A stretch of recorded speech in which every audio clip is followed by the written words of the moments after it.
I was praying yesterday, and I heard God say to me, "Stay in the game." A simple statement, but apt. I was feeling down on myself and discouraged, ready to withdraw from work and effort, at least for the day. But my spirits lifted, and the day went well. Now, I'm a psychiatrist, so I hear the voice of Sigmund Freud telling me that I was just engaging in wish fulfillment, projecting my unconscious desires onto a great big God couch in the sky. And I'm a brain scientist, so I hear Prozac telling me that all of it, feeling down, whatever magic happens when we meditate, and then feeling better, is just dopamine and serotonin and my morning coffee firing across my synaptic clefts in some indecipherable pattern. And I'm a geneticist, so I hear Charles Darwin telling me that it's all just the outcome of primordial slime taking a few million years to get itself organized. But I'm also a person of faith who's been engaging for over 30 years in spiritual practices meant to connect me to something beyond. I read my holy text, close my eyes and pray, sing an ancient song when no one's listening, and strain spiritually while doing so to perceive God.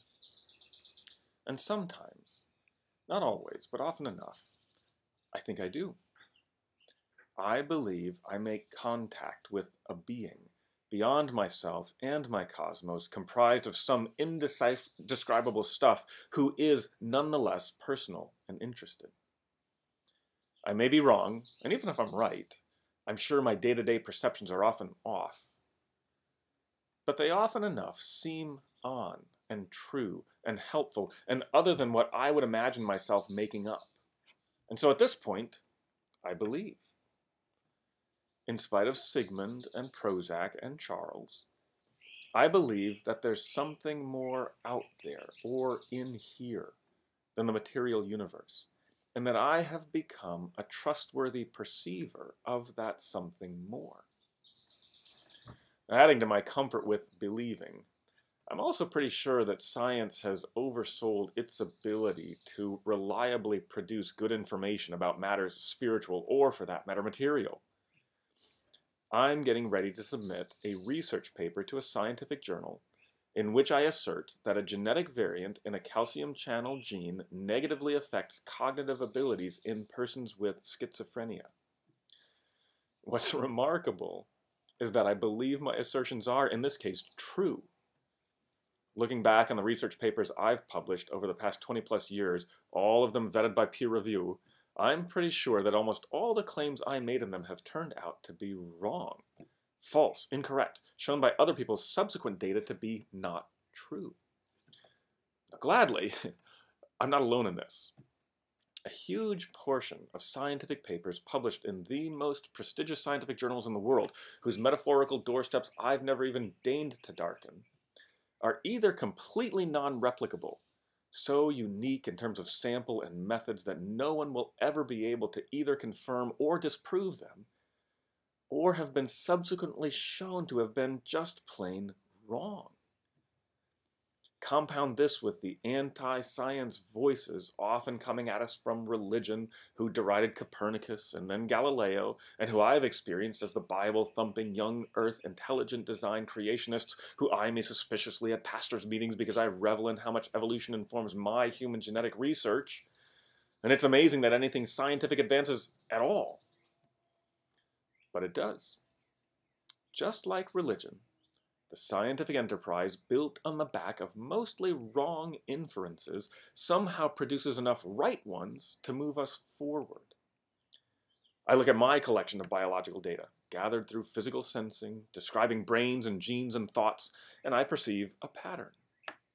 I do my best to distinguish those patterns that represent my scientific wish fulfillment from those that represent what's actually the case.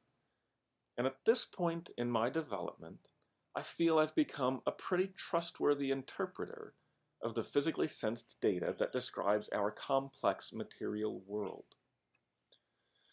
I was reading a post from an awesome website called Bad Astronomy, hosted by Phil Plait, to which my attention had been directed by a fellow SNS fellow, Kat Robinson.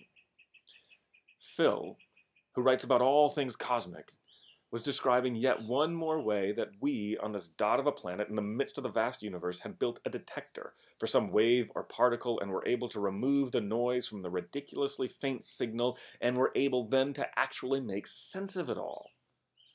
And I thought, oh, that's what my experience of spirituality is like. I have all these detectors, reading and meditating and praying and gathering on Sundays with my very large array, astronomical observatory faith community, turning our detectors all in the same direction together, through which I pick up on and try to make sense of the spiritual signals that God is constantly streaming towards us through the heavens. So that in the end, the spiritual perceiving and scientific sensing ventures seem to me to be much more alike than different. Neither can make claims to high degrees of accuracy, both require lots of humility, and both must exist within communities of perceivers and sensors and interpreters who, like me, stay in the game, all working together to vet and sort and make sense of the data. And so at this point, no matter how much the inferences derived from my physical sensing and spiritual perceiving exist in tension with each other, I will not let one silence the other. I trust that they both together will lead me and all of us forward into deeper understanding of our universe, ourselves, and of God.